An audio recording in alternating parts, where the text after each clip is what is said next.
السلام علیکم ورحمۃ اللہ وبرکاتہ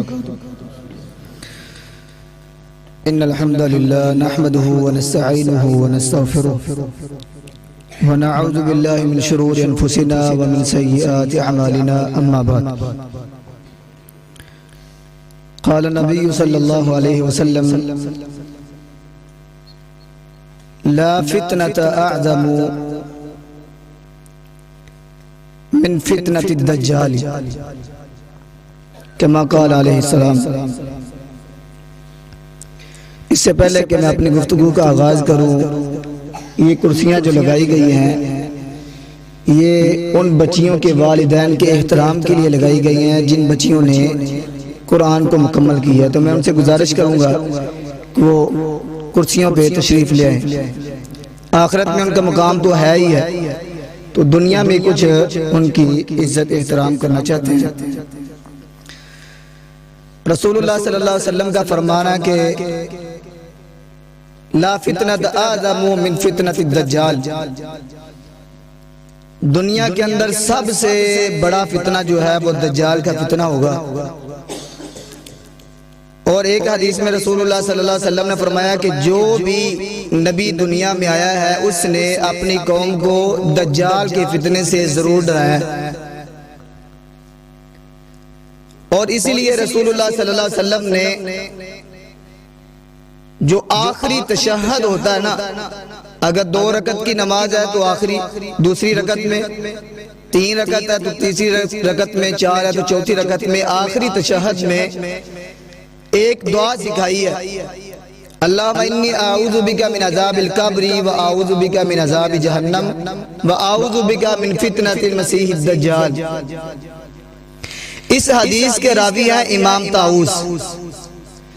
امام طاؤس یہ تابعی ہیں، اور یہ وہ تابعی ہیں انہوں نے 50 صحابہ سے علم حاصل کیا ہے، اور یہ اپنے بیٹے کو کہتے تھے کہ میرا بیٹا یہ دعا جو نبی صلی اللہ علیہ وسلم نے سکھائی ہے، اللہم انی اعوذ بک من عذاب القبر، باقی دعائیں بھی سکھائی ہیں، یہ دعا آپ نے لازمی پڑھنی ہے۔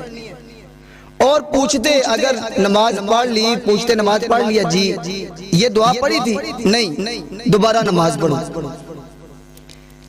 حالانکہ نماز ہو جاتی ہے، تو کہتے اللہ کے نبی نے اس کا حکم دیا لہذا دوبارہ نماز پڑھو اور یہ دعا پڑھو۔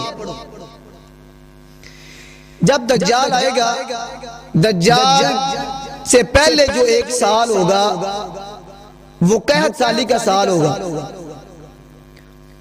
وہ سال ایسا ہوگا کہ اس سال ہریالی ختم ہو جائے گی، زمین پر بارش کا ایک قطرہ بھی نازل نہیں ہوگا،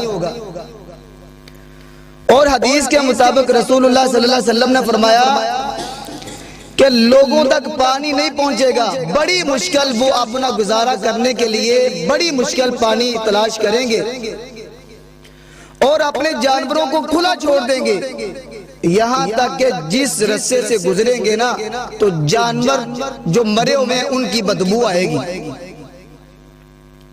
یہ پہلا سال ہوگا دجال سے آنے سے۔ اسی حالات میں جب اللہ تعالیٰ ان کا امتحان لے گا، اس کے فوراً بعد دوسرے سال دجال نکل آئے گا، دجال آئے گا، 7 دجال کے 2 نہریں ہوں گی، ایک دودھ کی اور ایک پانی کی، پانی کا چشمہ اور دودھ کا چشمہ 2 ان کے ساتھ ہوں گے، اور جہالت کی، علم کی کمی، جو لوگ پڑھے لکھے نہیں ہیں جب دجال کو دیکھیں گے نا تو بڑے بڑے حاجی، نمازی، غازی، پرہیزگار اس کو رب سمجھیں گے۔ کیوں؟ وہ حکم دے گا یا امر السماء، آسمان کو حکم دے گا ان تمطر، کہ بارش برسا، فتمطر، بارش نازل ہوگی، اور زمین کو حکم دے گا کہ سبزہ اگائے، سبزہ آ جائے گا، اور لوگ تو پہلے ہی پیاسے ہوں گے، پہلے ہی بارش نازل نہیں ہوگی، جب دیکھیں گے کہ بارش بھی ہو رہی ہے، دودھ بھی ہے، پانی بھی ہے، یہ سبزہ بھی اگا رہا ہے، اس کو رب ماننا شروع کر دیں گے. بڑے حاجی نمازی پرہیزگار گمراہ ہو جائیں گے، اس فتنے میں مبتلا ہو جائیں گے. اس فتنے سے جو بچیں گے نا لوگ، میں مختصر کر رہا ہوں، ٹائم تھوڑا ہے، اس فتنے سے جو بچیں گے وہ عورت وہ انسان اس فتنے سے بچے گا جس کے دل میں قرآن اور حدیث کا علم ہوگا. جہالت کی انتہا ہوگی، حاجی نمازی پرہیز سب کچھ گمراہ ہو جائیں گے، لیکن جس کے سینے میں قرآن حدیث کا علم ہوگا وہ اس فتنے سے بچ جائے گا. کیسے؟ وہ دیکھ رہا ہے کہ یہ آسمان کو حکم دیتا ہے، بارش نازل ہو رہی ہے، زمین سبزہ اگا رہی ہے، لیکن وہ کہے گا کہ لوگوں دیکھتے نہیں، انہو آور، یہ تو کانا ہے، واللہ لیس بی آور، اللہ کانا نہیں ہے، اللہ ایسا نہیں ہے. اور انہو بشر، لوگوں دیکھ نہیں رہے یہ تو انسان ہے. ویاکل ویشرب، یہ کھاتا بھی ہے پیتا بھی ہے، جبکہ اللہ کھلاتا ہے کھاتا نہیں، اللہ پلاتا ہے پیتا نہیں. لوگوں دیکھ نہیں رہے. یہ تو اللہ تعالیٰ نے کہا تھا کہ لا تدرکوا الابصار، کہ اللہ کی کوئی آنکھ اللہ کا احاطہ نہیں کر سکتی، اللہ کو دیکھ نہیں سکتی. لوگوں آپ نے یہ بھی سنا ہوگا کہ موسیٰ علیہ السلام نے کہا تھا اللہ میں آپ کو دیکھنا چاہتا ہوں، تو اللہ نے کہا لن ترانی، موسیٰ مجھے نہیں دیکھ سکتے، ہاں اس پہاڑ کے اوپر تجلی ڈالتا ہوں، اگر آپ قائم رہے، آپ نے اس پہاڑ کو دیکھ لیا تو سمجھ مجھے دیکھ لیا. جب تجلی ڈالی تو موسیٰ علیہ السلام بے ہوش ہو کر گر گئے. لوگوں آپ کو پتہ نہیں ہے کہ اللہ کو کوئی دیکھ نہیں سکتا. تو بات کرنے کا مقصد یہ ہے کہ اس فتنے سے کون بچے گا؟ جس کے سینے میں، وہ عورت وہ مرد جس کے سینے میں قرآن حدیث کا علم ہوگا، باقی سارے گمراہ ہو جائیں گے. اس لیے قرآن اور حدیث کا علم، یہ عورت اور مرد کا جو ہم نے تقسیم کر دیا نا، عورت تعلیم حاصل نہیں کر سکتی اور مرد تعلیم حاصل کر سکتے ہیں. آئیے میں ایک دو مثال دے کے اپنی بات کو ختم کرتا ہوں. قرآن حدیث کی تعلیم، علماء بیٹھے ہیں، علم شریعت میں دو ابواب ایسے ہیں بڑے ہی وہ مشکل ترین ابواب ہیں. ایک ہے تعبیر و رؤیا، خوابوں کی تعبیر، اور ایک ہے علم میراث. میراث کا علم جو ہے یہ بڑے ہی مشکل ترین چیپٹر ہے. اور اس امت میں سب سے بڑا عالم تعبیر و رؤیا کا پتہ ہے کون ہے؟ اسماء بنت ام امیس. یہ ایک عورت ہے، خاتون ہے، ابو بکر صدیق رضی اللہ عنہ کی بیٹی بیوی. اس سے پہلے جعفر طیار رضی اللہ عنہ کی بیوی تھی. ان کے پاس تعبیر و رؤیا کا علم تھا. حضرت عمر رضی اللہ عنہ وقت کے خلیفہ امیر المومنین رات خواب دیکھا، اور خواب دیکھی صبح اٹھے نا، آنکھ کھلنے کے بعد سر پکڑ کے بیٹھ گئے. تعبیر معلوم نہیں ہوئی یہ کون ہے. وہ عمر خواب بھی دیکھا، تعبیر کی سمجھ نہیں آئی کہ اس کی تعبیر کیا ہے، سر پکڑ کے بیٹھ گئے. اور کیا عمر کے پاس علم کم تھا؟ یہ وہ عمر ہے جس کے بارے میں نبی صلی اللہ علیہ وسلم نے فرمایا عمر آج میں نے خواب دیکھا ہے. خود نبی کہہ رہا ہے میں نے خواب دیکھا ہے. اللہ کے نبی کیا دیکھا ہے؟ فرمایا کہ میں نے دیکھا کہ ایک آدمی ہے، اس نے قمیض پہنی، وہ بڑی چھوٹی ہے، تنگ ہے.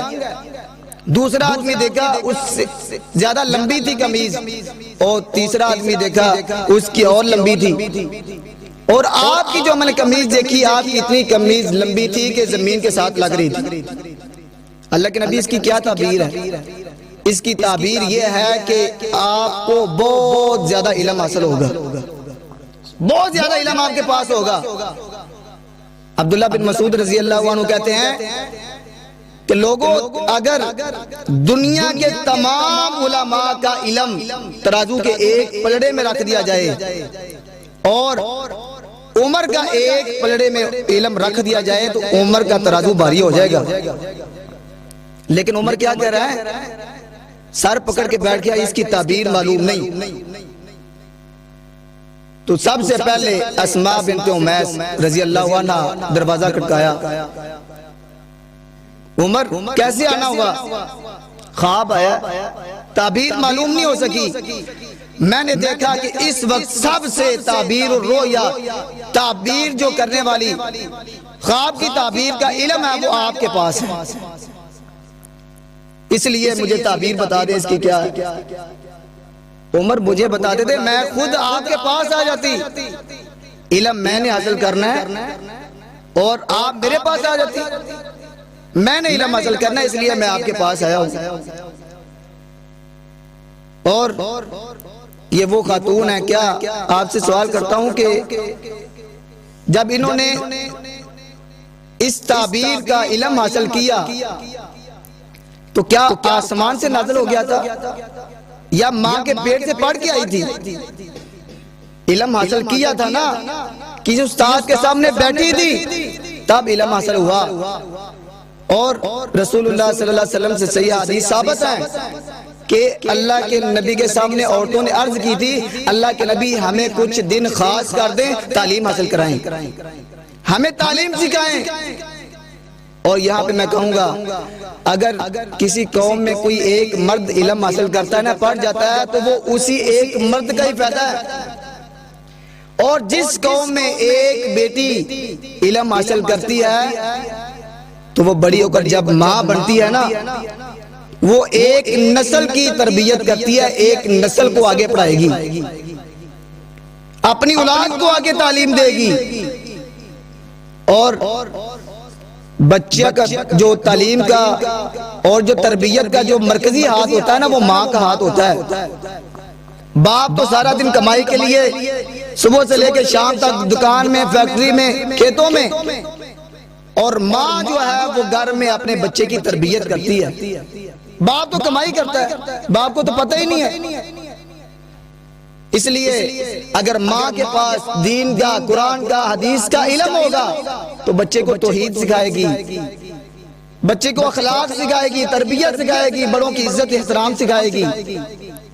اگر ماں کے پاس علم نہیں ہے کیا سکھائے گی؟ گانے سکھائے گی، گالیاں سکھائے گی، اور کیا سکھائے گی؟ کیا پھر وہ محمد بن قاسم بنے گا؟ پھر وہ ڈانس کرنے والا ہی بنے گا اگر تعلیم نہیں ہے تو۔ اس لیے میری آپ سے درخواست ہے، اللہ تعالیٰ نے ہمیں موقع دیا ہے، پہلے علم حاصل کرنے کے لیے بڑی دور دراز سفر کرنا پڑتا تھا۔ آج اللہ نے ہمیں یہ بہت بڑی نعمت دی ہے کہ آج ہمارے گھروں تک علم پہنچ گیا، لیکن حاصل کرنے والا کوئی نہیں۔ اس لیے یہ واقعہ اس لیے حدیث بیان کی ہے کہ اپنی بیٹیوں کو، مرد اگر تعلیم حاصل کرتا ہے تو وہ اپنی زندگی سنوارے گا، اگر بیٹی علم حاصل کرتی ہے تو وہ اپنی اولاد کو، اپنی نسل کو تربیت دے گی۔ تو میری اللہ تعالیٰ سے دعا ہے کہ اللہ تعالیٰ مجھے اور آپ کو سمجھنے کی، عمل کرنے کی توفیق عطا فرمائے۔ وآخر دعوانا ان الحمد للہ رب العالمین۔